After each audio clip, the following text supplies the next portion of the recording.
today's session is around W-Spec, potable and recycled water or reused water, whichever term you're most familiar with.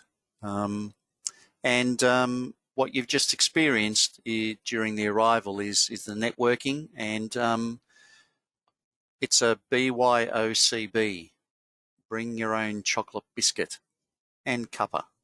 So whatever works for you. So during our housekeeping, okay, we've been acknowledged by SSSI, Surveying Spatial Sciences Institute, to enable people who are SSSI members to receive points for attending these sessions. So if you are a SSSI member, just let us know, and then we can pass on details to SSSI so that you can claim your points, your CPD points. Video. In the reminder, we also sent out a video of an overview of A-SPEC. A brief rundown around the stakeholder community and things that are common across all of the specifications. So that video is there for you to use, and we'll also be posting it onto our website so that other people can access it online. We'll be talking about some of those sessions, some of those topics today, because they're really important. And for those of you that don't know me, and I don't know, my name is George Havakis, and I'm the Managing Director of GISA International. I also have with us Gabby Van Wyk, our joint venture business partner with Digital Hive, the lead for Digital Hive, and Kelly Ireland, our communications consultant. So we're pleased to welcome you here today for this session. And we have an unreasonable request, and that is we'd like you to keep your camera on. We'd love to see you and say hello to you. And so as we go through this session, you'll see the Digital Hive logo on slides. So what that's doing is that's actually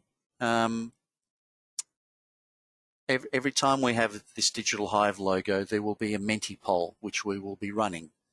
So I'll be progressing them as we go through the presentation, and then you'll have an opportunity on your whichever device you're using to answer that next question, and we'll have it up on the screen just so we can see the kind of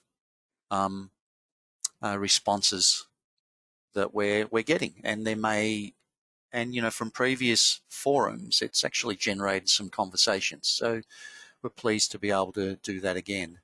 Now, while we're talking about this Digital Hive logo, I just want to go back to the Are You OK slide. And I now want to make that available for people to complete.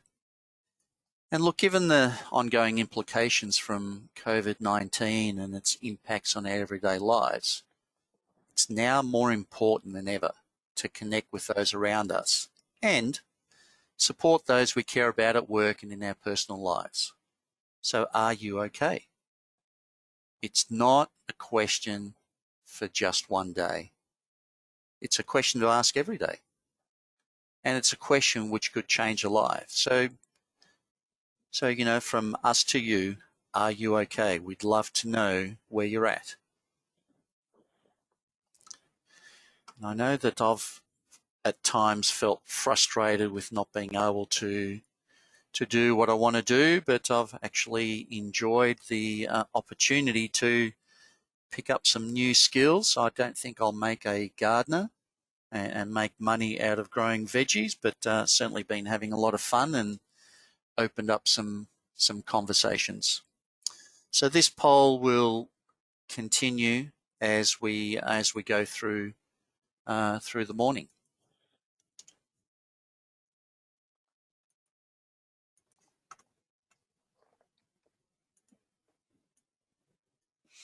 So this session, what can you expect?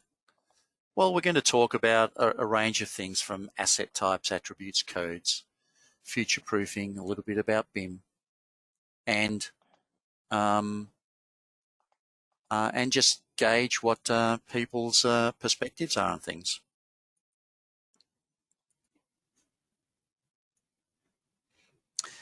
And also, while we are going through this, you'll see a chat box probably at the top of your screen. It's like a little thought bubble. Feel free to put any comments in there that you'd like us to address during the session.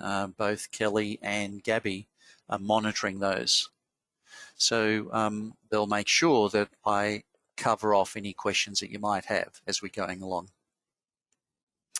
Okay, so let's start off with the specifications. Did you know that there are 2 for W-Spec? In fact, there are 2 for every spec. In the next few slides, I'm going to outline the applications of the 2 specifications.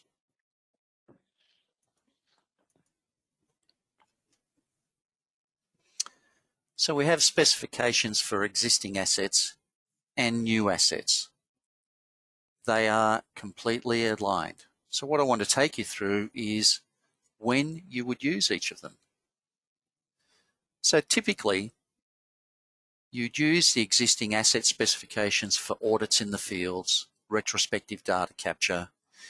If you're just started with A-SPEC, then it gives you an opportunity to look at the additional attributes that are covered in A-SPEC that you may or may not have covered in your existing schema.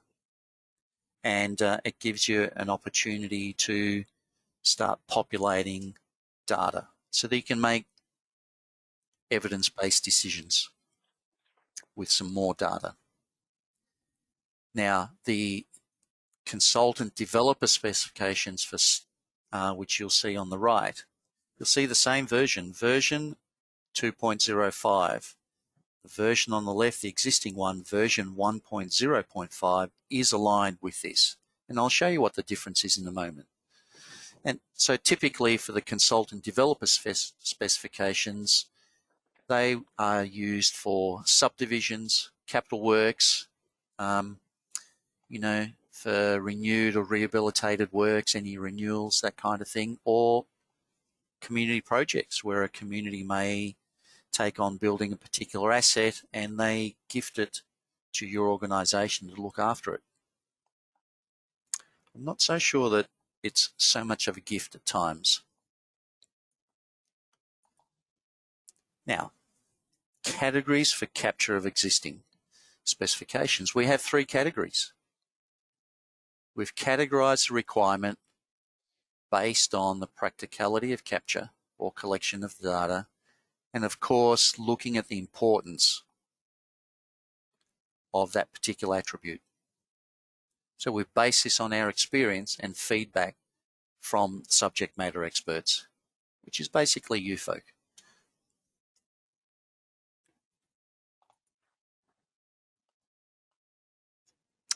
Now, for the new assets for consultant developer specifications, you will see this table for a hydrant, for example. It's all quite standard if you're used to W-Spec. Now, the difference for the existing specs is that there is an extra column, and this is how those categories apply. We have a category where we identify that we want a core attribute, or an attribute that's, yes, it's required, but may need more research. Now, it may result in that research not discovering any information, in which case it may be blank or leave a default fit or put in a default value. And there are other values that are optional as well. So I show this particular slide of this page of the specification because it had all of those options to give you a sense of what it is.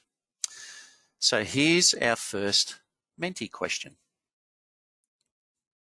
And our question is, has anyone used the existing specifications for their work? So let's put this up.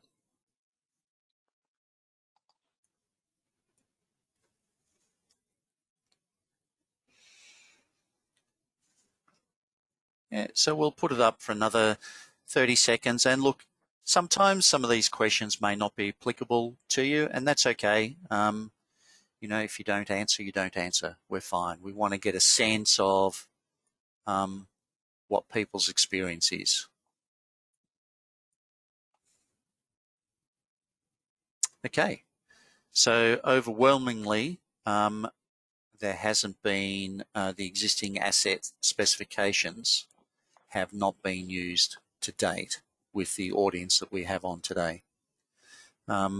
When we ran this question with our other forums in our councils, we saw that there were quite a few yeses, and that was a result of people doing some field audits. They would go out and do some inspections and then use the existing asset specification as an opportunity to collect data about their assets that they didn't previously have.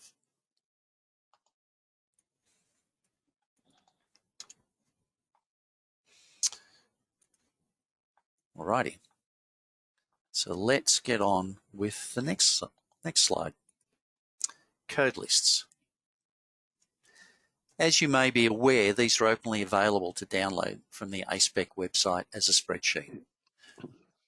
Gabby's also going to take you through what our API looks like and how you can access it. So I'm not going to steal his thunder, but I'll just give you a sneak peek.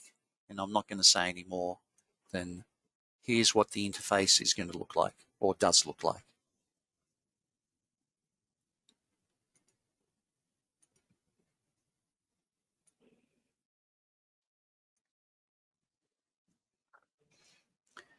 Now, there's quite a lot of work being done, as you can imagine, around harmonizing and standardizing codes. And this is ongoing.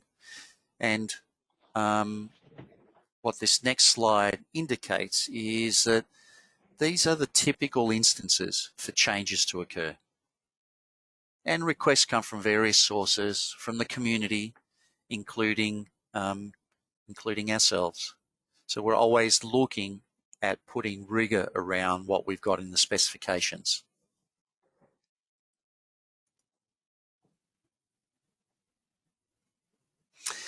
And in this example, our focus is on the description for C comment. So C comment is a code, and we use that wherever we don't have a code existing in the table. It's really important to know that, because it gives you access to adding new information in there to be recognized by the asset owner and also by GISA, so that we can include the new feature as a code list. Now, why have I showed you this one? Because what we're discovering is that we've got some anomalies in the way that we've created our descriptions. So this table is a structural material table. Yet what we've got is to be used when a containment structure material is not listed. What we are doing is aligning that description with the code list table so that there's no ambiguity around that. And so what we will be doing is actually removing the name, the word containment, and leave it as structural material. And look, and if you have any questions, as I mentioned before, you know, place it in the chat box and we'll answer them as soon as is practical. So the second example, oops, I went a bit quick. Okay, so the second example is around the term Earth. Okay, we weren't too imaginative when we put the description as Earth. So, so we've actually changed that, and it will be natural material unspecified. Sure, that's otherwise, you know, we want to be as specific as we can with these kind of descriptions. It just puts, again, it puts some rigor into the kind of data that's being collected. Now, codes change. In this instance, we have a mix of method and material. What do I mean by that? As you can see in the access point table, we have ICONC and PCONC, in situ concrete and precast concrete. Now, that doesn't really sit within the intention of the table, which is to describe the access point material. And what we've, one of the unintended consequences is that we've created ambiguity. So as you can see that there is a construction type table. So, and in the construction type, we have a term cast and PC for cast in situ and precast. So what we are doing is going to remove ICONC and PCONC out of this access point material because it's not a material, and leave it to a selection of, you select concrete or reinforced concrete or whatever it might be, and then you, out of the construction type attribute, you select whether it's cast in situ or precast. So this leads us to our next Meti question. And that is, we're removing the ambiguity with codes. And this isn't just for those particular tables, but across the board. Do you agree with the proposed changes? If you could just quickly jump on and respond to that question, we'd appreciate it.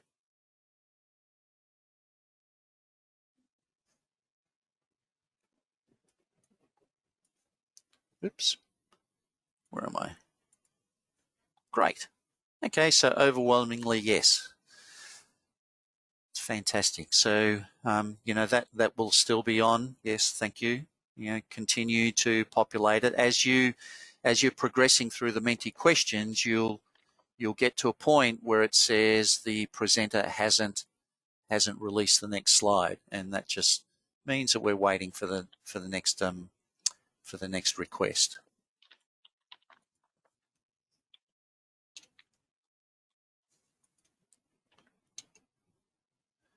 All right. So let's have a look at this situation.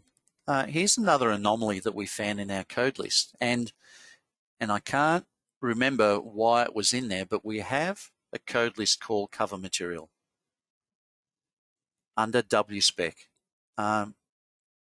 We don't actually have a code list called cover material. So, and I don't know that we have a code list cover material in any of the specifications. So I don't know how these ended up in here. So what we are proposing to do is to remove from the spreadsheet as a code list, as cover material doesn't exist in W-Spec or any other spec. So we're just letting you know that that's what our intention is.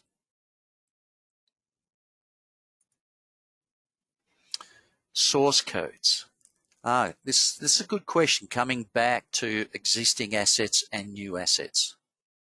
So there are codes that are only applicable for existing assets. And why is that? Let me give you an example. Aerial photography. You may have captured the data from digitizing on screen from an aerial photo. Completely acceptable for existing assets. That may be the only way that you're able to capture that data. It might be the only thing that you have available to you. However, that's not an applicable entry for new assets, because the new assets is all about as constructed information, and the expectation from the asset owners is that that information is passed on to them. And you'll find other codes as well that don't apply to new assets, such as unknown source, 1 to 2500 metric mapping, or 1 to 40, 1 inch to 40, 1 inch to 40 feet, imperial data capture. For the people that have been around a while, that's what we used for our imperial plans, our imperial detail plans.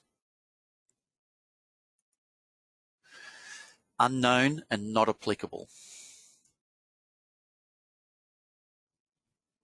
Unknown, as you can see in point 1, is not a valid value for new assets. And not applicable sometimes does not apply. Now, we're often asked, we need NA because the consultants do not give us the data that we need. I get that. But it's clear cut. When there is a permit condition or a contract condition, it requests for new work or capital works or subdivision works or capital works, it refers to A-SPEC. A-SPEC is around the provision of as constructed data for new works or rehabilitated works. So the responsibility is to either capture the data or have the managing consultant who's managing the project provide that to you for your submission.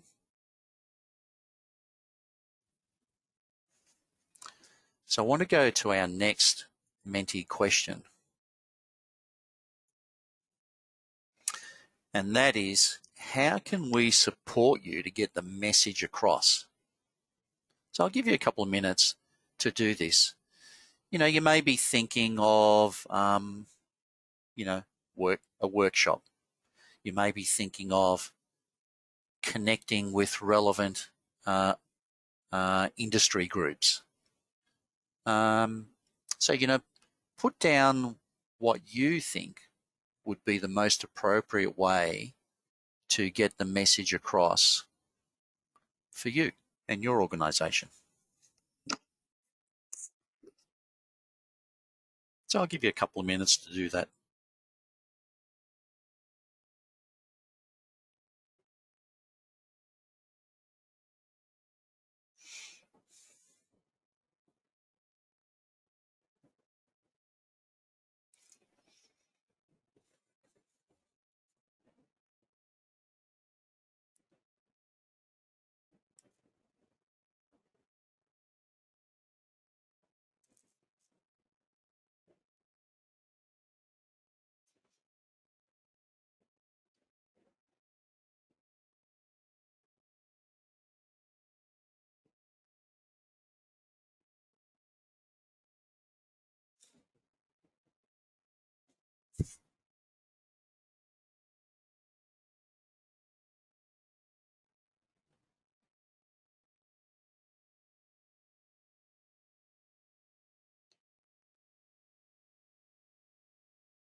What about LinkedIn? Do you want us to start using LinkedIn more as well?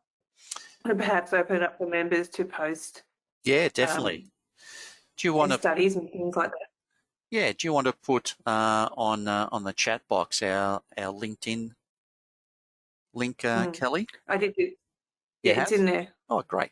Mm-hmm. Kelly's already done that. I don't know why I even asked her to do that. Good on you, Kelly. Yes. Okay. Workshop with relevant parties. Yep.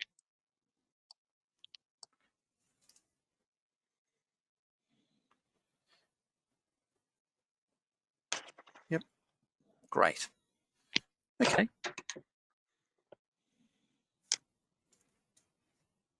All right. So we've got some ideas there which we'll take away, and we'll present some of these findings at our showcase in 2 weeks' time. Okay, so let's keep progressing then.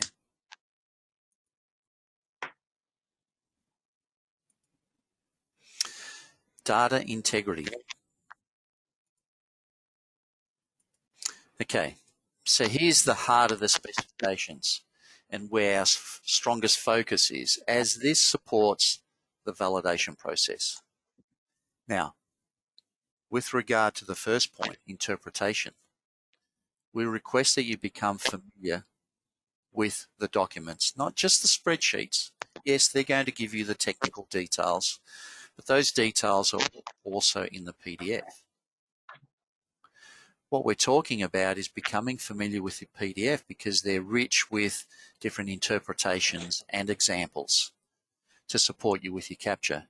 And if you need assistance, you know, contact us. We know this happens either through the contact form on the A-SPEC website or directly, so don't hesitate to do that.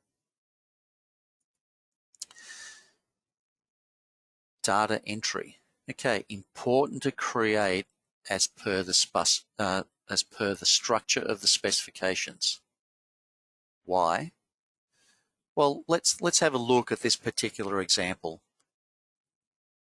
We've had recently a consultant say to us, look, I can guarantee you that I'm going to give you everything that complies. So it doesn't really matter that I give you the default values. Well, I get that. If you guarantee it, that's fine. However, that's not the design of the approach. The design of the approach is to be prescriptive about the fields, you know, what the name is of the field, the data type, the validation.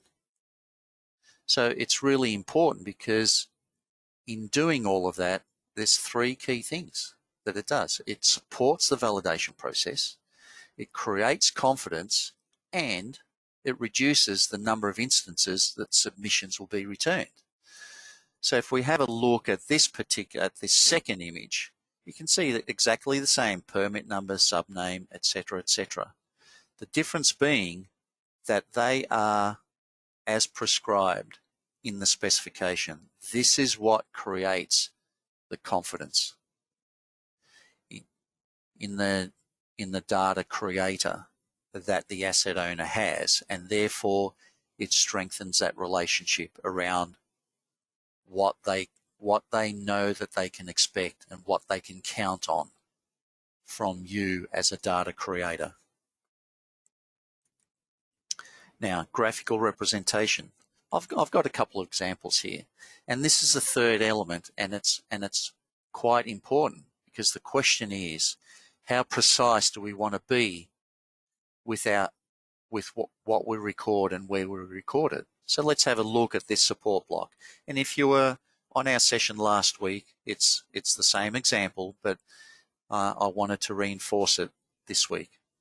So in this instance, if we put a point there, yes, you can locate it. However, from a dial before you dig perspective, a point doesn't really cut it. It doesn't tell you the extent of what can be expected when you're digging down adjacent to that particular asset. And again, following the specifications promotes confidence and provides certainty. Now, in this second example, for pipe alignment, I'm going to show an example here where we've got pipes coming in and out of access points. You know, a regular shape one here, an irregular shape one here, and you can see the vertices. Now, we specify a polygon for the access point, again, to identify the extent of that feature. Now, if we were going to put a point in there, okay, you can put a point in at the intersection of the pipes. That's fine. However, here's a trap for young players.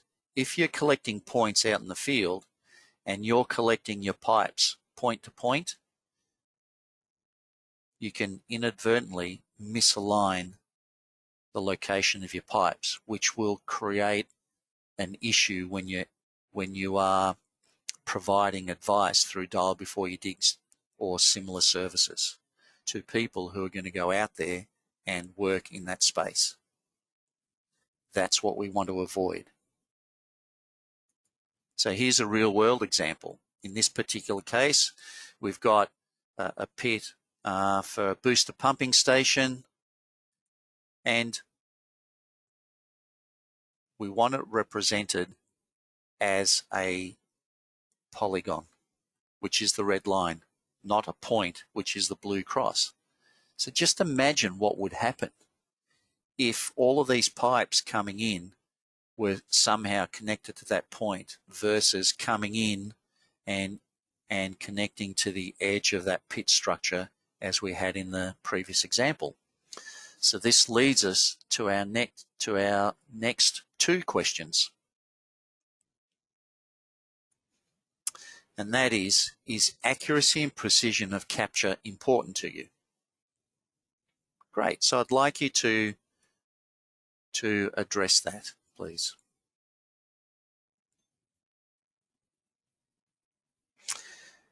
And if you're a no or a not sure, then I'll give it a few more moments, and then we'll move on to the next slide, and that is just to give us an indication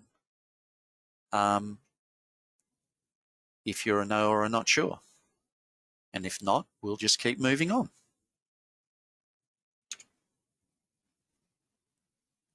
Okay, so if you wanted to put anything in here, now's your chance, and I'll leave that going while I move on to the next slide. So feel free to populate that while we're talking about the next part.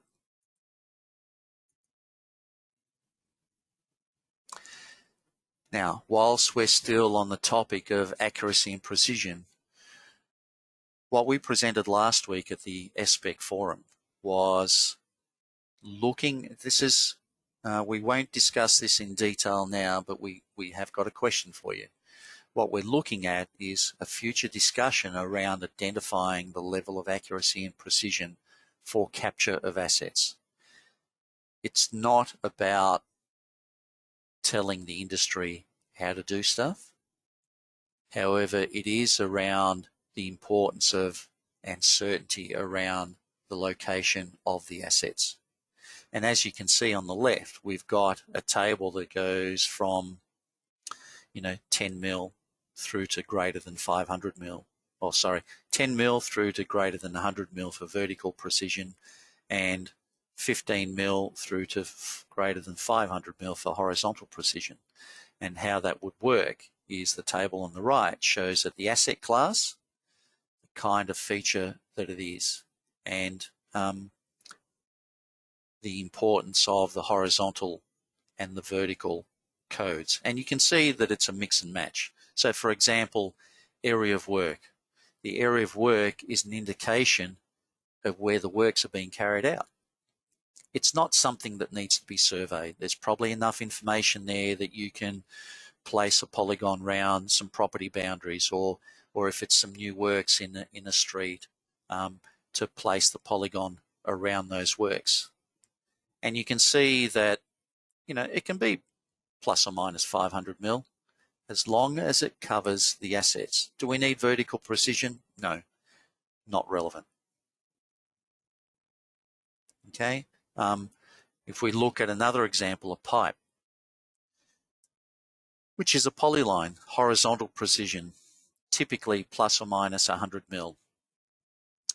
Okay, I don't know, and you could probably argue that we really need the width of a bucket on a backhoe. That might be quite practical, because that's what you do when you go out and you're uncovering that area to locate where that pipe section is. And you'll see on the vertical precision code we have plus or minus 20 mil. Now again, the caveat for that is the terrain. If it's a flat terrain, it may be required to be plus or minus 10 mil, and that will be a guide by the that'll be guided by the asset owners. But terrain becomes really important. So our next question,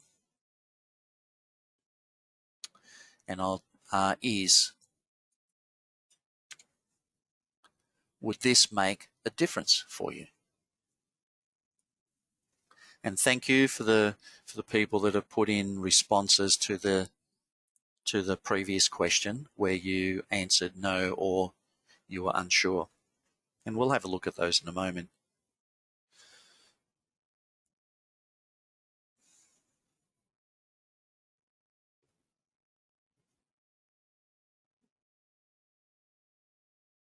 Great. So keep looking at how whether that would make a difference for you. Yes, need more information. And look, please put in the chat box what more information you want. And at the moment, this is a heads up. that this conversation is coming. So, yep, thanks.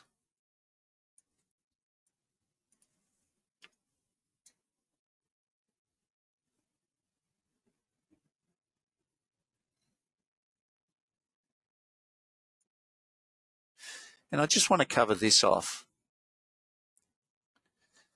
okay, which was our previous question around, is accuracy and precision of capture important to you? Yep, I get that. And a couple of really valid points. Yes, it is a hard one. I still prefer the functionality of point line representation. Okay, really good point, whoever made that. We're not saying that you don't use a point. What we're saying is that how you place a point and you connect it to your lines is really critical to make sure that you don't misalign the segment of pipe that are connected between the points. And what we also see is a lot of councils and authorities will bring in the polygon and then place a point where those lines intersect, so that there's no chance of misaligning those pipes, and then transfer the attributes from the polygon to the point. Now, it's a little bit of work, it's a bit of post-processing, but that's okay, because it can actually fit in with what your needs are. And then the polygon can actually be used almost like a cartographic layer to show, oh, here's the extent of that feature. So just again, we're not saying don't put a point, but use the point. Be considered about how you use the point after the data has come to you. And that's the flexibility of these specifications. We want certainty about what we receive. However, we also understand and acknowledge that the asset owners need to have flexibility in how they represent their features. The key thing is the data that's associated with those features.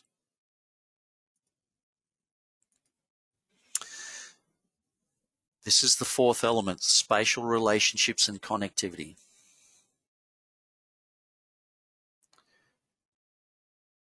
It's indicative that the assets we provide specifications for are never provided in isolation. What do we mean by that? Well, let's have a look at this particular example.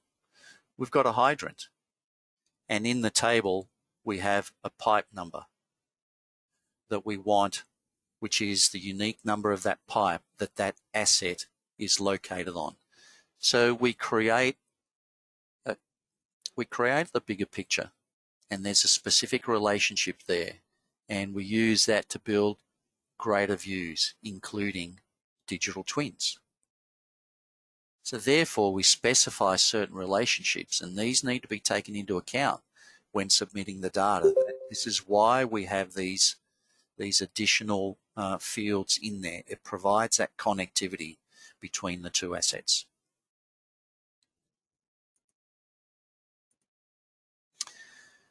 Data delivery. The structure is set and outlined in each specification, and it's prescriptive, which is what I've just mentioned.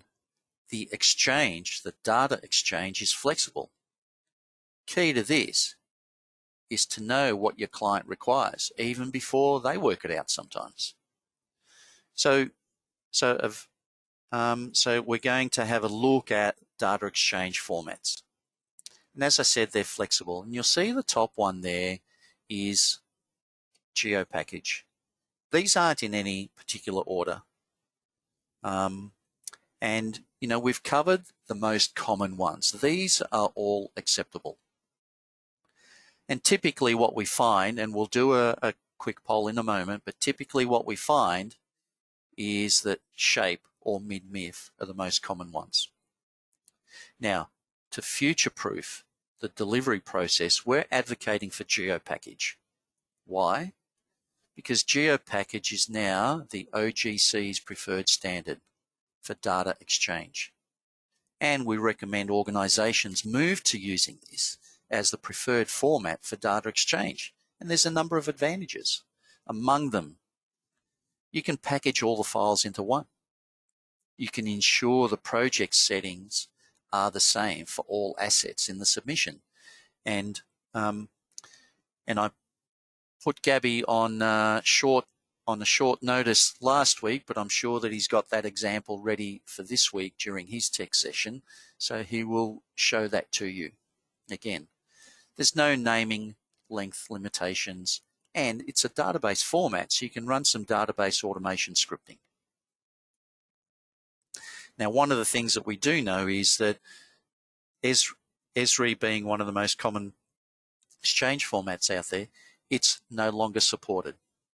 So at some point in time, it may not be available. And there are limitations. Gabby? George, I'm going to interrupt. It's not Esri, it's Esri Shape. Sorry, that's no Esri. longer. That was a bit of a Freudian slip. I hope there isn't anyone from Esri on here, but I apologise. Esri shapefile is no longer supported. Has not been supported for a couple of years now, hasn't it, Gabby? I turned myself to mute. Sorry for that minute. Yeah. No, you're right. So Esri has moved on. They do personal geodatabases, but formally their exchange standard Yes. or acceptable exchange standard is GeoPackage. Okay. So great. Thank you for that, Gabby. So I want to take a moment now for us to go to our next Menti poll question. So we want to get a sense of the kind of exchange formats that you can provide and or accept.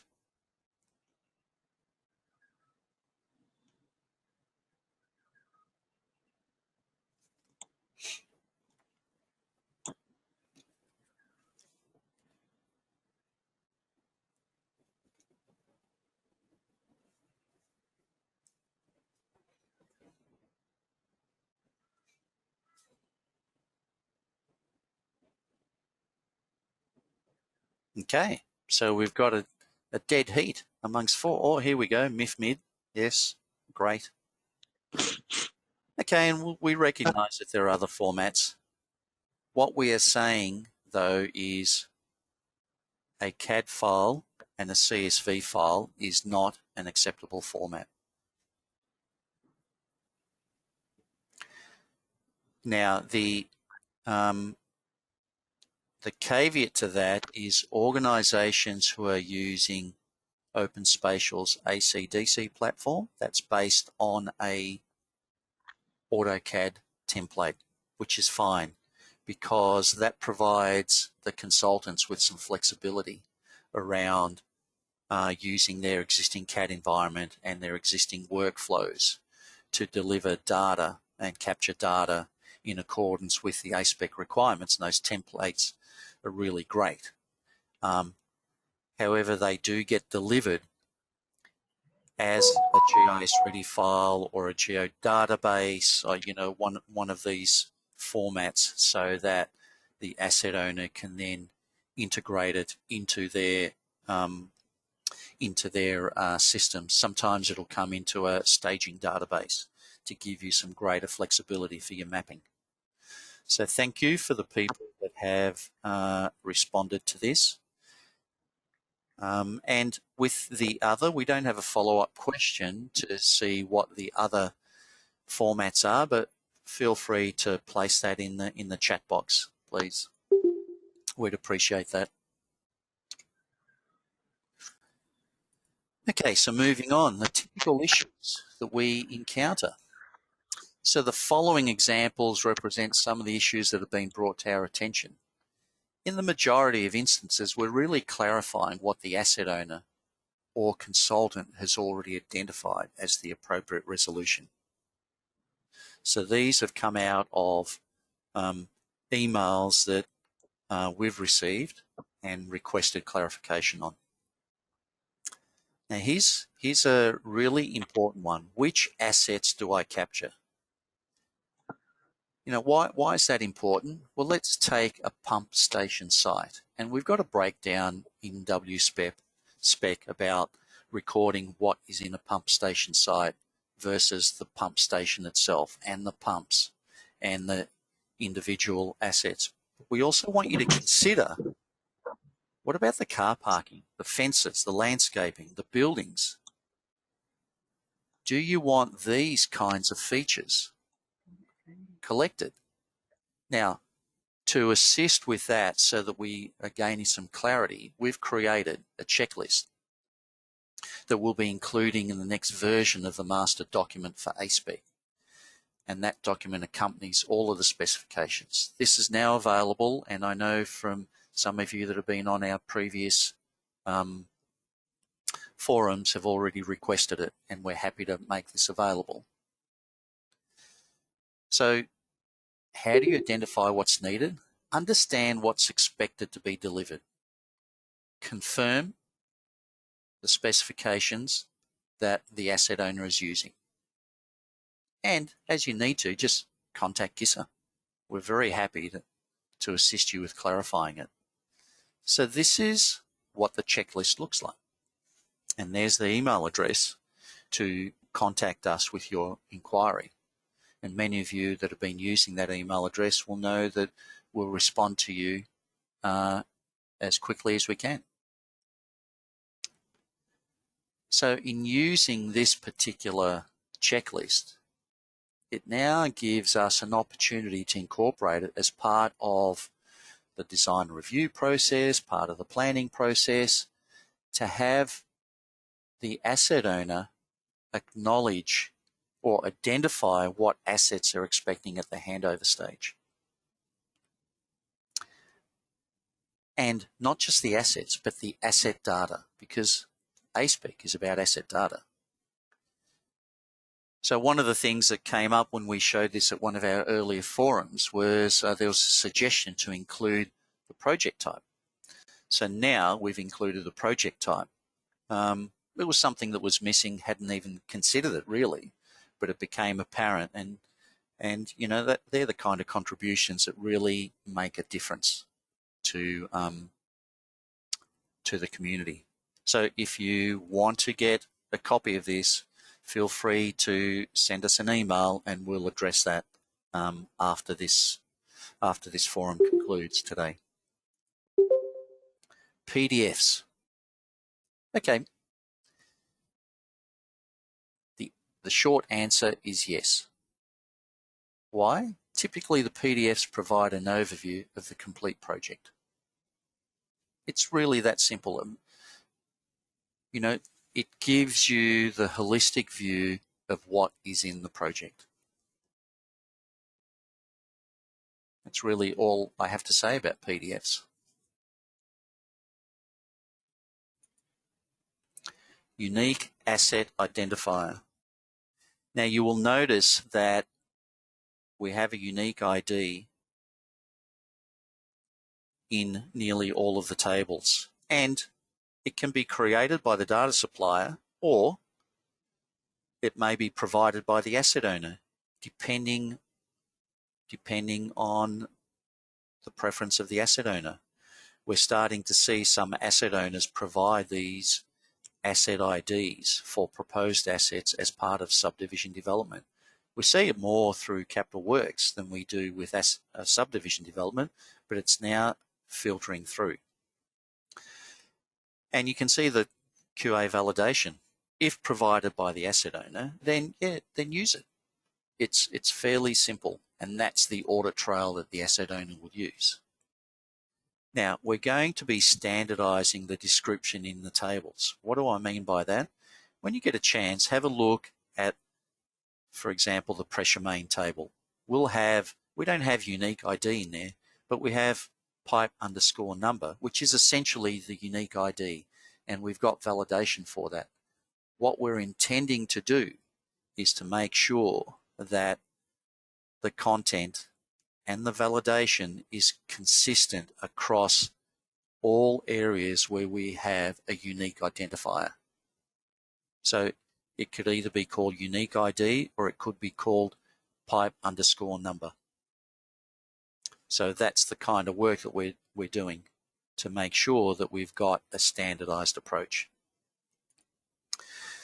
Now, what you'll also see is that in tables such as fittings, meters, hydrants, and there are a couple of others as well, we don't actually have a unique ID, so we're going to be adding a unique ID into those. And the intention is to create consistency and certainty across the specifications as part of the audit trail. So this is what you can see across all of the specifications. Photographs. I bring this up, apologise, I'll go back a step. I've brought this up at every forum that we've run because it is a common question. It's a frequently asked question. And there's two parts to this. How many and how to record. So I'll deal with the recording first. You do not need to attach the image to the data. The only requirement is that you record the image name in the field provided, which is photo_ref. And that applies for every asset type. If there's more than one image for that asset provided, then create a catalog. It could be a Word document, a text file, but essentially what you want to have is the images linked via their name to the asset. You know, you might use the asset ID, photo 1, photo 2, whatever you think is appropriate, so that when the asset owner opens up that catalog, they can see the names, what assets they're linked to or they're associated with, and then they can take action from there. Now, so the next question is, well, how many photos do I take, for example, for a pipe section? Yeah, that's a really good question, and it comes up, again, it's a frequently asked question, and it comes up a lot. So what we're suggesting is you might want to take them at the joints or have the contractor take them at the joints. And it provides, again, confidence in what has been designed, has been built. So, and certainty around, well, okay, that job is now, that part is now completed, and yes, we use rubber ring joints for vitrified clay pipes, or we butt welded that polyethylene pipe. You can see that. The other checks that are done along the way will also check for quality, but this provides some evidence about what was done. New asset classes. We don't have any proposed at the moment. However, we're guided by you. So the next Menti question is, do you have in mind some new asset classes? So let's have a look here. So people have started answering. No thanks, NA. Yeah, I get that. So have a think about what you're currently capturing, how you're currently using W&S-SPEC, or how you want to use W&S-SPEC. It may be that you don't use it right now, and that's okay, but it might be something for your future, like,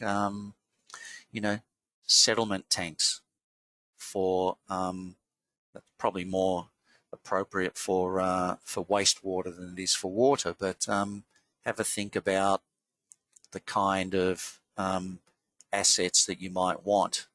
Chlorination unit, for example. Is there enough of a breakdown in the specs at the moment? So we'll keep that going until we get to our next question.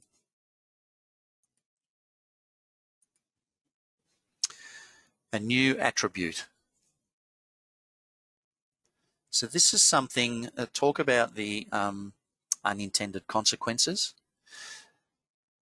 There was a lot of conversation a couple of years ago about not requiring the capture of what were considered common attributes against every asset in every table. So those common attributes were removed and placed into the area of works polygon. So that would describe the common details about that project. And what you might find in there is that there is, in each table, there is still a field for source, and there is still in the area of works identifier, a field for source. And I'll talk about that in a moment. But this area of works identifier is going to be added to every asset table for subdivision works or capital works. And it's going to be, as I've specified here, an alphanumeric with 100 characters. What's it going to look like? Well, very simply, if the subdivision name is going to be Tyrone Loop, and it's at stage 12, and it's built or installed 29th of the 5th, 2019, then we're requesting that the area of works ID is a concatenation of those three fields. We have a specific format for the date, and you'll see 2019-05-29. So we put the year first, the month, then the day. That's the only thing we specify, so that we get consistency around recording the date of construction. Now for capital works, it's exactly the same. Now if this was on the 05-19, then you may put in here 2019-05-01. Take it as the first day of the month. But otherwise, this is what's going to be the unique ID that links all of those assets to an area of works ID. And one of the, whilst I said it was unintended consequences, one of the reasons that we created this is that with some of our fast-growing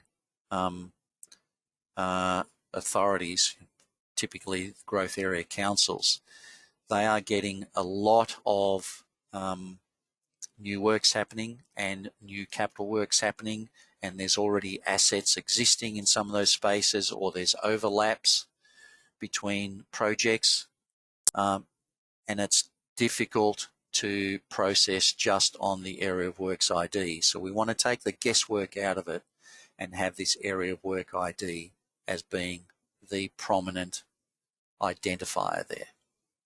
If you have any questions, please don't hesitate to put into the chat box, and it'll be raised by Kelly and Gabby, and I'll answer it. Now this is leading up to our next poll, which is our subsurface utility standard. You'll note that there's a section in W-Spec that refers to this. So we approached, when it first came out, it was 2013, that's when it was first released. We then approached SAI Global, who's the agent of Standards Australia, for permission to create a roadmap from AS5488 to W-Spec. This also covers D and S-Spec because of the subsurface utility. And what that roadmap shows is that if you're going to identify one of the quality codes that you use to identify what was below ground, then that's only a really small snapshot of what the asset is. If you want to then use that to then comply with W-Spec, there's a number of other attributes that are to be populated for it to comply with W-Spec. Now, Gabby and I are quite intimate with this, as we were both on the technical committee reviewing the standard. And one of the things that we did at the time was we provided the A-SPEC code lists as a contribution to the development of this, so that we could remove some of the guesswork about what abbreviations to use. So that's been part of our contribution there. And if you'd like to know more about how to align with your data, please send us an email or leave a message in the chat box. So I'll now progress to the next Menti question.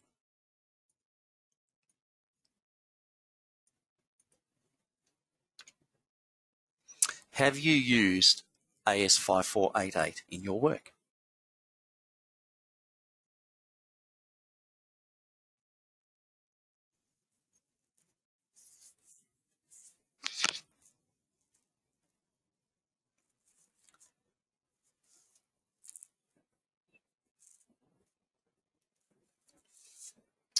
Okay, so that's a resounding no so far. Some of the research that I've done has indicated that metropolitan authorities like Yarra Valley Water have adopted AS5488 as one of their source identifiers. And essentially there's 4 levels, A, B, C, and D. Level A is the highest quality. That is, there's 100% certainty of what's there. Why? Because there's been a trench. It's been exposed. Quality D is the lowest level and the lowest certainty and the lowest accuracy. So that might be all we've got is a sketch or a set of design drawings, but there's no certainty of what's there. And the other 2 have variations to that, with variations in horizontal accuracy around that. Does it also include vertical accuracy, Gabby? I can't remember that bit.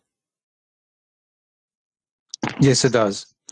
Vertical accuracy is 50 or for A, and then goes down to 500 or something for a D. Okay, great. Thanks. Okay. All right, so thank you for the people that have responded to that. So I'm now going to progress this and look at that, Gabby. I have come under time and I've given you more time so that you can do your session. So while you prepare, so that you can answer, you can have your Menti questions answered, I'll just give people this brief outline. So this next section with Gabby is primarily around data integrity, and it covers a whole range of things, from APIs to construction image capture to data support to QGIS tips. So I'm going to now give you, Gabby, I'm going to make you the presenter.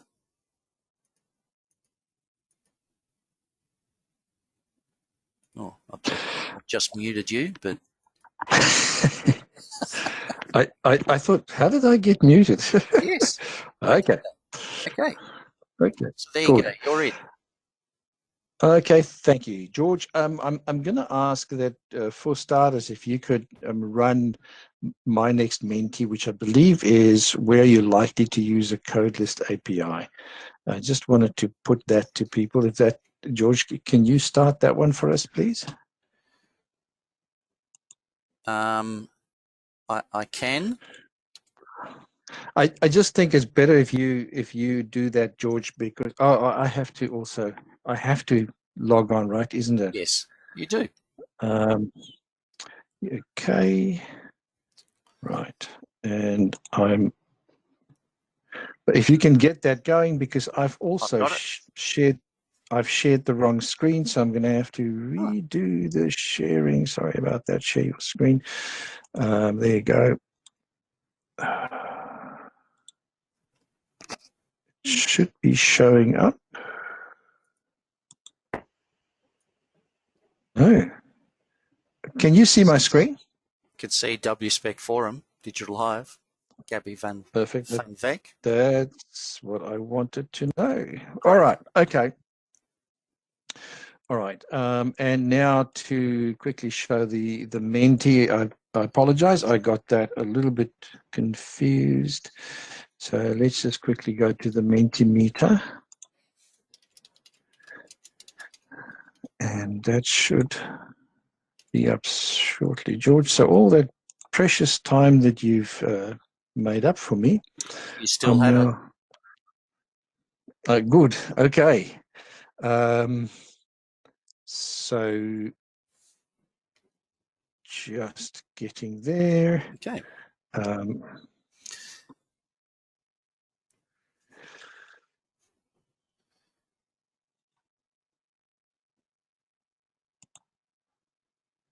Okay, so you're logged into Menti now.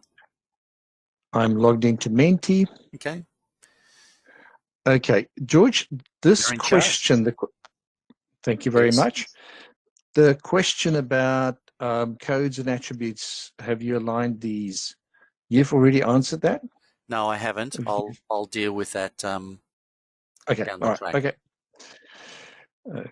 Okay, I'll present the next Menti. And I've just opened that up, and questions are, people are already answering. So the question is, where are you likely to use a codeless API? And some people are saying, I've memorized what I need. I'll use it in the field as a printed list. Others are saying in the field, live on a connected device. There's quite a few people there. In the field, download it on a device and on a desktop device. And then there's one person that says, actually, there's 0 people because that's grayed out, that says I won't use it at all. All right, that's quite neat. More changes happening. Okay, I think we can carry on to the next one. Okay. So how would you currently refresh the code list codes you're using? So the options there are download from A-SPEC website, refer to the PDF documents. Someone else provides the list for me, and I don't know. You can answer that. 2 people downloaded from the A-SPEC website. And so don't tell me there's only 2 people who use the code lists. I'm sure there's more. 3 people download from the A-SPEC website. All right.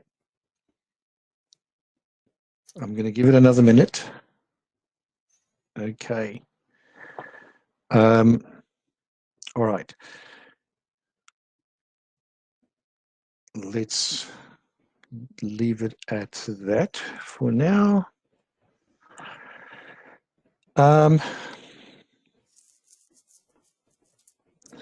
I'm going to jump back to my presentation very quickly. So when we create a digital hive, George and I wanted to offer more support. Apart from other things that we want to do, one of the main things was wanting to offer more support for A-SPEC. And so one of the things that we've done is to develop an A-SPEC database schema definition set. So if any of you have an organization, within your organization, would like to create a schema, a database schema for all of the A-SPEC, then we have scripts available ready to run. And what we will do with this is, if you start off with the May 2019 one, which is the current one, in future, we will release any changes that we have. We will release a database maintenance release, which will give you an incremental update with additions and changes, etc. So that would mean that, as in a normal database environment, you don't want to recreate everything from scratch without you would like to actually just add the incremental changes, and we will with this database support, that is what we will provide for you. So that's basically giving you the ability to upgrade seamlessly and to just streamline all of that. Okay. The next item I want to talk about very briefly is we've developed a set of GIS A-SPEC project assistance tools, and we will develop many more. The first one is in QGIS, and if there's a request, we may be looking at others. Now, I know that many of you have seen my very quick demonstration on this before. But what this will do, it's within QGIS, we show you a few ways in which you can ensure that the data integrity remains intact. And we also provide a bit of database or data validation tools. And we do this at 3 different levels. There's the generic basic, one for each spec, with basic validation automation at a 2nd level, and then we can customize if people so desire. So I will jump over to my QGIS at this stage. And I'm going to load this project. And I'll just repeat what I did the other day. So what you've got in front of you is just some demonstration data in D-Spec. If I queried this information, then I get the standard query. But notice when I query the data, the fields are friendly field names. They're not the complex D-Spec field names. We've made them human readable or easily readable for humans. When you capture the data, or when you use that for data capturing, then, and I'll just quickly capture something here. If you're capturing some data, you'll see that the data capture form comes up with a few fields that shows you there's a requirement, something needs to be filled in, another requirement, and you can't leave those blank. Some of the fields have already been populated automatically, and that's because I've in the background configured it just to put in certain fields to automatically populate them, because I know within my environment I'll always, the construction company is always going to be ABC Construction, for instance. And the other thing we add in here is something like field pick lists for dates, etc. You can see the transformation information is already populated, and transformed by myself is populated. So we auto-populated a lot of the things that we think we can. Okay, and I'm not going to do all of that now, and so I won't store the data. I'm also going to do one other, just very briefly, and that's a pit, and I just want to show you how. So what we've done with pits is, because there's a lot of data, we've actually divided the data into different categories, and for each of these we've got a variety of data validation or data integrity tools. For instance, on all the code list fields there's drop downs. So if I click on there, it actually just gives me a drop down of the values, and if I pick a particular value, although you read it concrete, it will actually put in the data conc as per the specification. So just in a nutshell, a bunch of tools that allow you to quite easily capture and validate your data. You can use this. I know a lot of surveyors will capture some data in the field, bring it to the office, and then use an Excel spreadsheet to link the data. There are ways in which we automate some of that just to make that part of it easier as well. Okay, the next thing, I'm going to just clear this and very quickly show you what George asked me to show. So here's a geo package. I've got a whole bunch of geo packages, but I want you to draw your attention to this particular one. So this is Riversdale 16. It's one I've been working on recently, and I'm just going to drag that and drop it into my project, and immediately it comes up with 4 different items. Now I select OK, click all of them, zoom to the layer, and just set my priorities correct. And so what's in that geo package was the 4 layers that I've got. and I can go further. I can go and store thematics or anything like that. So if you remember back to the days, or for those of you still a lot, when you give somebody a shapefile, you're going to have to give them a minimum of 3, but you can give them up to 8 or 9 different files that makes up the shapefile for one particular layer. Here I've got one file that encapsulates the entire project. Everything is in that one file with all the layers, all the indices, thematics, the whole lot. It's all in there. So that's one of the reasons why GeoPackage was presented as the way forward. Okay. That I spoke about the GeoPackage. Right. Talking about the codeless APIs. Now, a lot of you, or the majority of you, update the GeoPackage after the code lists from the website, and that's perfectly valid, and that will continue to be available. What we've done with the codeless API is we've made it available as a web service, and that means that it simplifies the way that we can maintain code lists, and we've given you a bunch of options in which to access it. Now, the most common way to access the code list is via this. We've got the codeless API sits behind a web application that we've developed. Here's the main menu for that application. If I go and look at some of the things within that, this is just a front end with which you can query the API.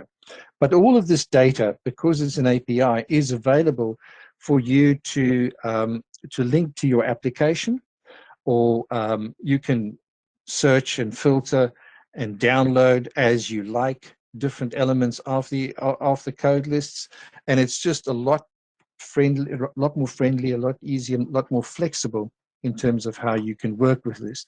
So I'm just going to demo for those you haven't seen. If I type in a W, all of a sudden it filters. I also, let's say I'm looking for a particular code. Now I am interested in solar stuff at the moment, so I'll type in solar, and yeah, there is a solar panel description. There is the code, and it's part of the backup power list. If I'm interested in something like concrete, and I know I've got this code called conc, and I can't remember exactly what it means, I can just type in conc and come down, and you'll see I need to add my filter for W-Spec, W-Spec conc, and there you can see it's part of bedding backup material, and it just means concrete. But I can also see all the other codes that contain concrete. Okay, right. I'm going to clear this, and let's say I'm looking for all the list that's part of the chamber material. Just type in a few characters, chamber, and now I've got the complete list, and I can copy, I can download it as a CSV, or I can download it as a PDF. So this online tool, if you subscribe to this, will be available, but what will also be available is the ability to embed all of the codes in your desktop application or your web application. And that's part of this new development for us. Now, for the future, we want to, and I don't know if George is probably going to say a little bit more about this, but we want to make all of the specs available through APIs, so that you can query elements of the spec and get access to the specs quite easily. Okay. Next, what was next on my list? We've also started the development of a where are we? Sorry, I'm jumping a bit. Of a construction image API, and what we will do with that is basically allow people to take photos of works as they progress, and specifically within the A-SPEC environment. We're also intending to add some artificial intelligence, some AI, to do automatic interpretation of photos, and that will give a lot of certainty, very quickly, very easily, to both council and the developers, so that you know that what's developed and what's in the field is actually what's being reported as being as having been built. Not going to demo that now. I was working on that and I broke it, to be honest with you. But that's in progress, and we'll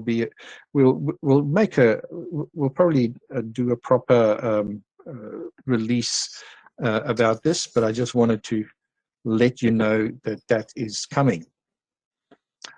Finally, we're talking. We've started doing a lot of QGIS training, but very specifically around A-SPEC and A-SPEC capturing data using QGIS.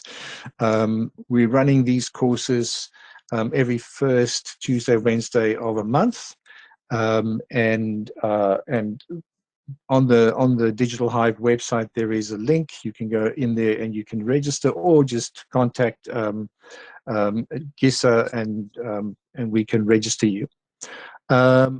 George will also be talking to you about courses that we are developing specifically around A-SPEC, and the one I want to get your attention to is the certification program, which what we will do with that is to actually certify people as A-SPEC implementers or A-SPEC developers, and in that way, it's something that you could add as a micro course, or a micro what's the word, George? I'm slipping on that. A micro credential, which will build into your other credentials if you're busy studying and you want to do some postgraduate work. All right, enough of that. I'd like to jump over to do the next Menti. Gabby, yes. Just an interruption. There's a question there about the interpretive focuses of the AI applied to the as-built image culture. Did you get that? Image culture. What are the interpretive focuses of the AI? Okay. There'll be two different elements that we'd be looking at. One would be for an area that we working in. So there we focus on maybe capturing it via drones or obliques to really take note of what's being built. We also look at, we also want to do identification of pipes that goes into the ground before it's covered up, identification of any assets, valves, whatever it is, anything that's going to get covered up. We want to automatically identify those. Is that did I answer that question? Happy with the answer? Okay. Right. Gabby, I was yes. just unmuting. My question is, if as it's interpreting, is it applying some symbology to the as part of the image? Does it superimposing symbology upon the image itself to say no. This is no? No. But what we are, well, at this stage, what we're looking at is really interpreting what's in the image. So if you've just to identify it and to fill in the attribution based on an A-SPEC, the A-SPEC attributes to automatically fill that in. Okay, so so what you're saying, it's a very close, it'd be a very close image, such as a valve or a pit, as opposed to a segment of the network with a number of things in it. So the two elements that I was referring to, the very close one, the close photo, that will be a valve or a pit or anything like that. The obliques and the aerials that we are thinking of, that will be more complex. We want to have more items in there, but I'll be honest with you, it's, you know, because we're working with AI, it's very much early, and I'm not actually sure what we are going to achieve, but Sure. But what we're trying to do is to do this kind of identification. And look, the early indicators were positive. You know, so I'd say watch that space. Okay, thank you. All right. I'm going to move on to the next Menti. And so I've just opened that up. If you could let me know if you want to know more of A-SPEC data validation or data capture automation.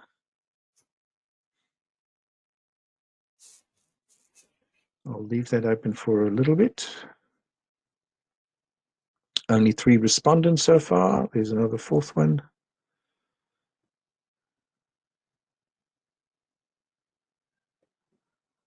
Okay. And thank you for all those. Oh, there's more people coming through. I'll give it another second or so, but I think it's probably time to move on. So this one, what software do you use in relation to A-SPEC? Enter one name at a time. You can enter up to 10 different words. So I'd like you to enter as many as you like, and just give us an indication of what is the software that you use in relation to your A-SPEC. And I specifically phrased it like that. I don't want to know what you just capture data with or what you use for your GIS. Anything in relation to A-SPEC. So if Excel forms an important part of your workflow in relation to A-SPEC, then I want you to put in Excel as well, please. We would like to get a good feel for what the tools are that people are using. So it looks like at this stage, the Mansus and AC/DC are the front runners. Just so that you know, the size of the font indicates how many people have entered the value, that particular value, or how many times that value was entered. Okay, I'll give it a bit more. I'm sure there's more. What are the web applications that you people are using or intend to use? If you're in the process of, I know that there's at least one person online, or there's more, that intends to use AC/DC, A-SPEC with AC/DC, for instance, then you can add AC/DC.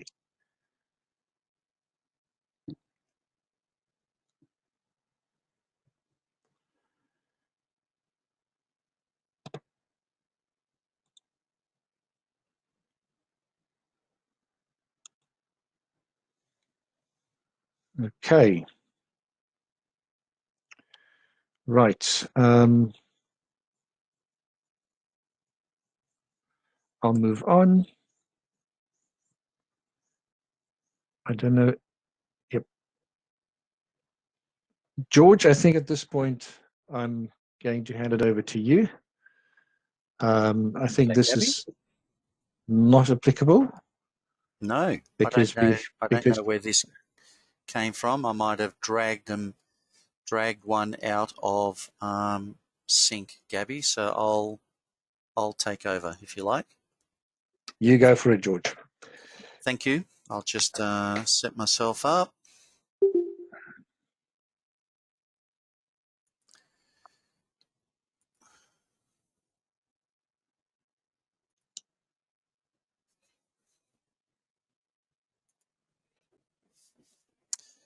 Okay, so this session is really our wrap up.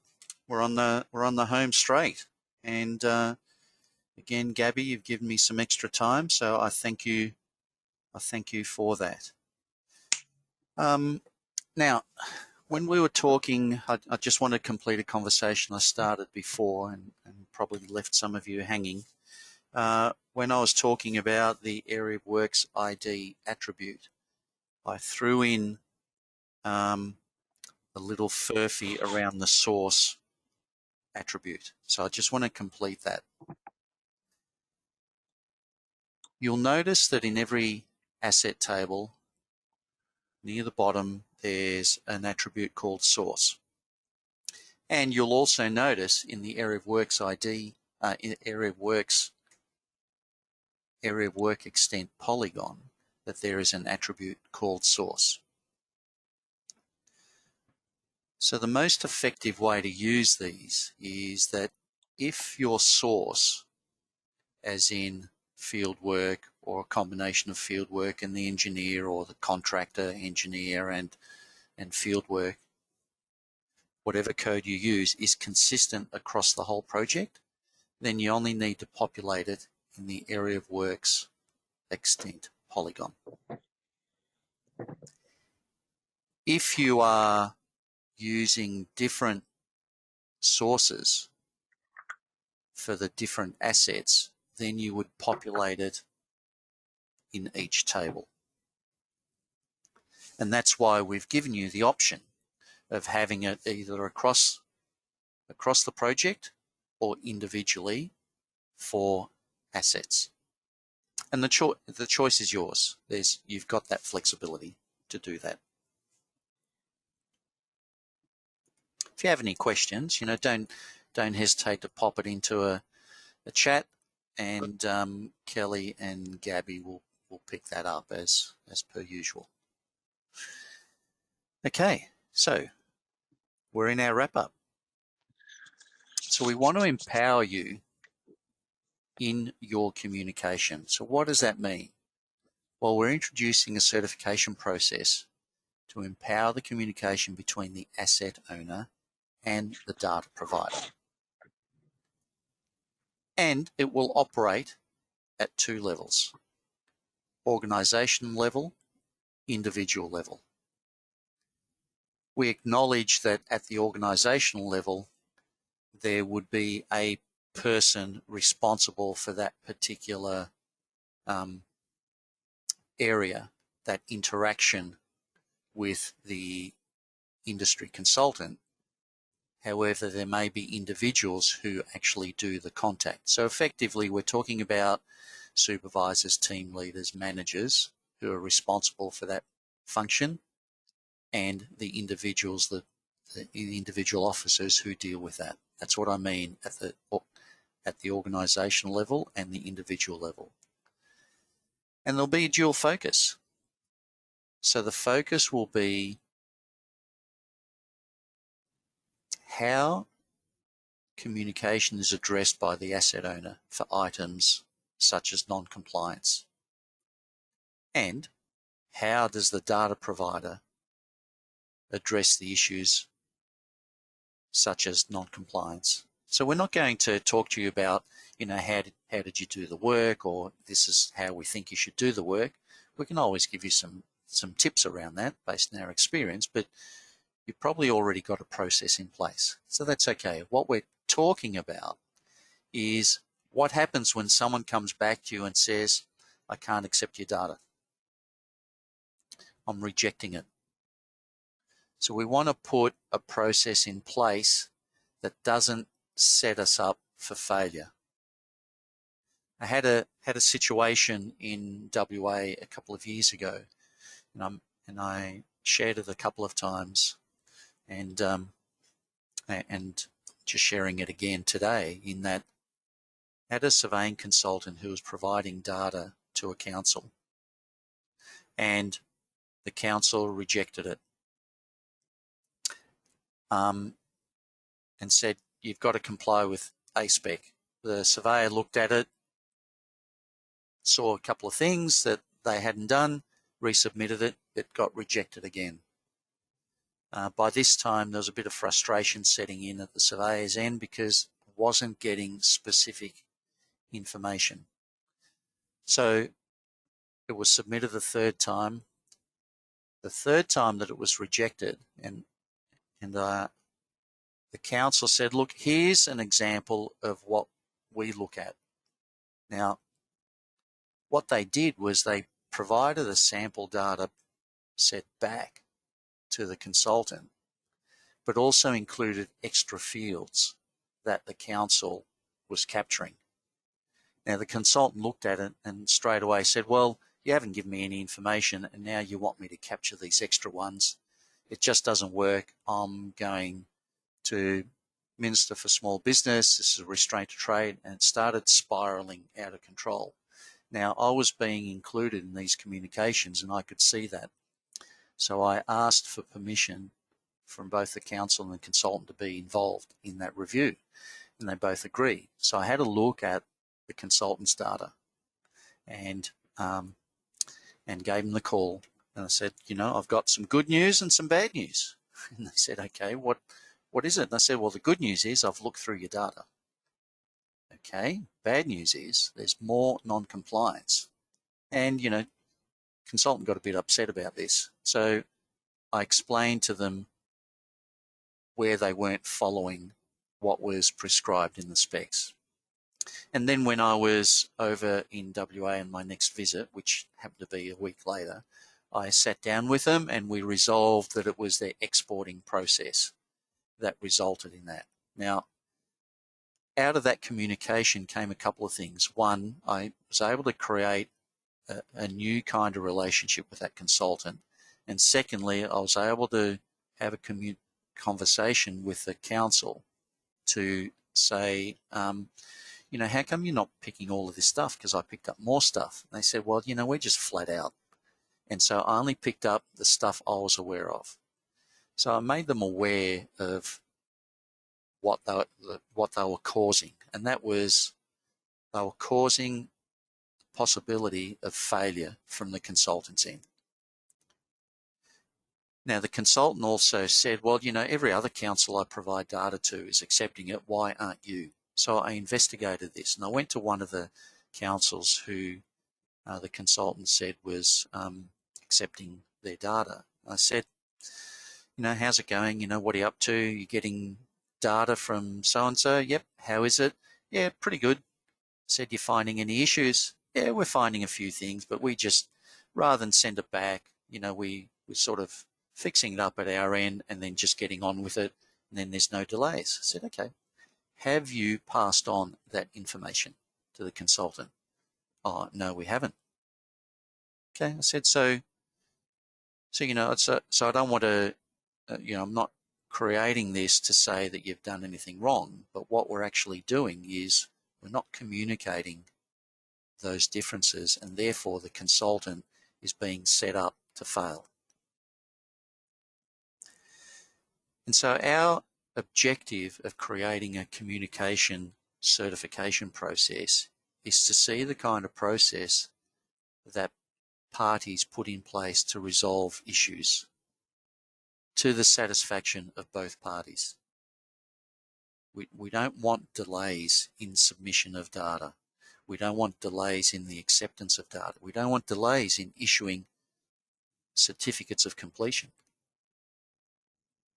So it's important that we put a process in place in the event that there are exceptions that occur. So that's what the certification process will be about.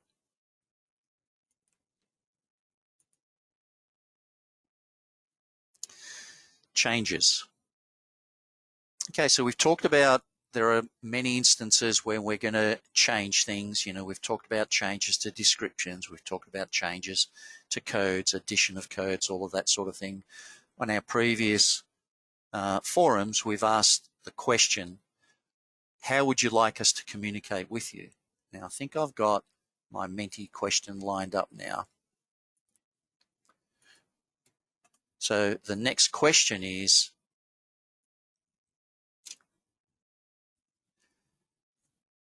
these were the 3 prominent areas: major change, a webinar, a seminar, a minor change in email, documentation, continue with highlighting changes. I'd like you to go to your Menti poll and just respond to that, please, so we can get a sense of whether people agree with it or not.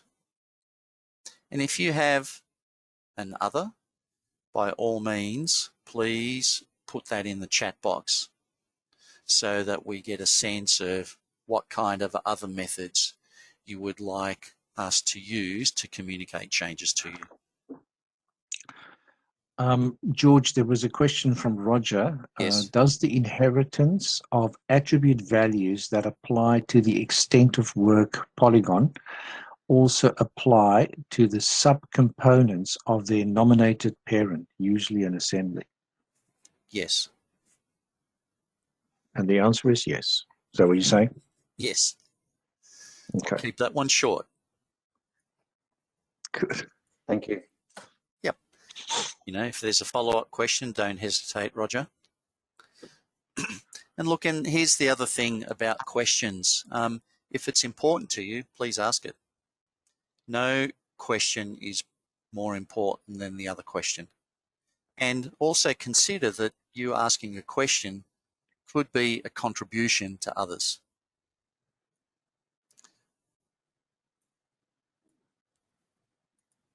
Okay, digital twins.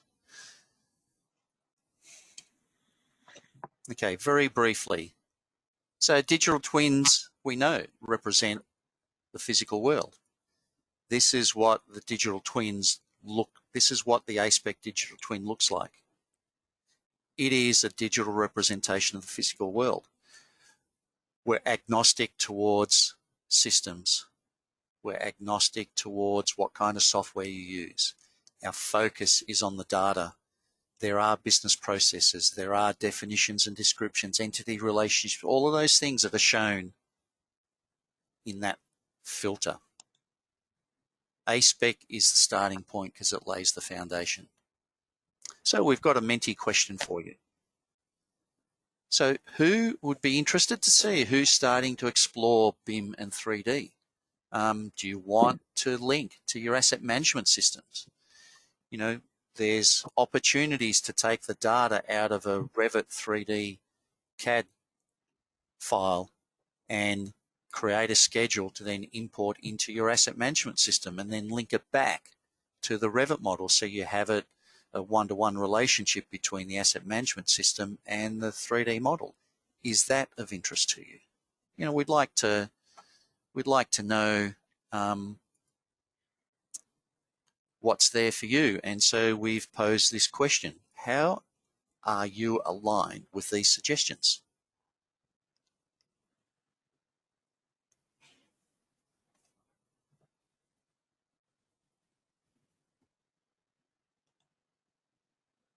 Great, so I'll just leave that for another moment and then I'll move on.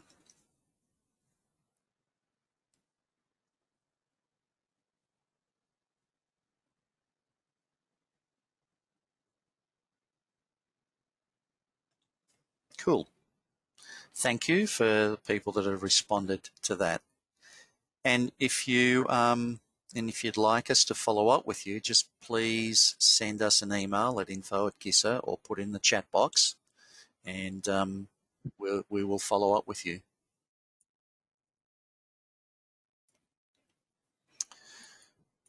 Okay, so the wrap up. What's next and when?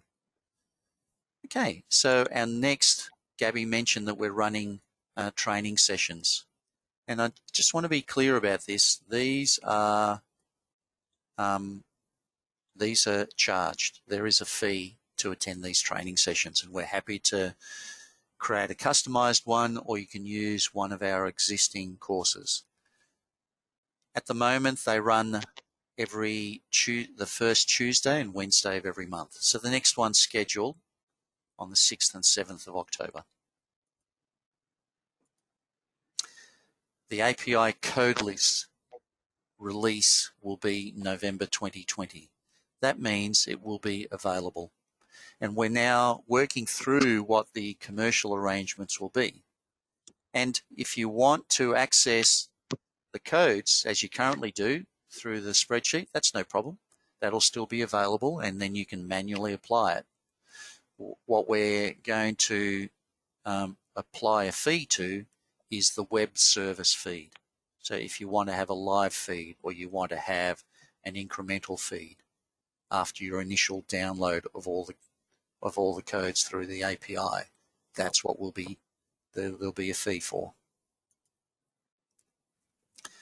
We're looking at the next release of updates, May 2021, unless. Well, what's the unless? Well, oops, I went a bit far with that. The unless is if there are some changes, such as some of the things that we've spoken about adding more attributes like the area of works ID, then we will do a release earlier. We'll make a decision on that by the end of October, following the completion of all of our forums, including our A-SPEC showcase. A-SPEC certification, we will have a process in place by June 30th next year. More APIs are planned for June 2021. As Gabby mentioned, we are now looking at delivering the specs through APIs. We will still maintain the PDFs because that gives us that data-rich environment so we can see all the different examples and the interpretation. And it gives us the bigger view, not just here's a table of what attributes to collect or what codes to use. Our next forum will be the A-SPEC showcase, Tuesday, 13th of October. We would love you all to be there. The showcase we've got 5 vendors that will be presenting. Global Visioneering will be presenting on doing visualization with doing things like one of the projects they worked on for us to do a tree root impact on underground services. We will have Ken Tolman presenting at Geocomp Consulting. We will have Andre Makika from One Spatial presenting. We will have Open Spatial presenting on ACDC. We've also inviting other users to present their solution. So, feel free to send us an email if you want to present something about how you're dealing with the A-SPEC data or particular process that you've got in place. We'd love to give you some time. Each presentation will be about 15 minutes at maximum, with questions allocated after that. Oh, did I mention the A-SPEC showcase? Well, there it is, 9:45 to 1 p.m. We've allowed a little bit more time, and there's an extra CPD point available. So, here's my favorite saying: without data, you're just another person with an opinion. And, but that doesn't mean that we don't love your opinions. We love your opinions. So we'd like you to respond to our last Menti so that we can get a sense of the feedback from you about today's presentation. Thank you very much for doing whatever you had to do to be on this forum today. Thank you all for your participation and your contributions. This puts some reality into what we talk about and what we present to you and what we create for you through the specs. So your experience is really valuable for us to know. We will be here, I'll be here until 12:15. Feel free to take yourself off mute and ask any questions. I'd love you to complete this feedback before you head off. Thank you very much and look forward to staying in touch.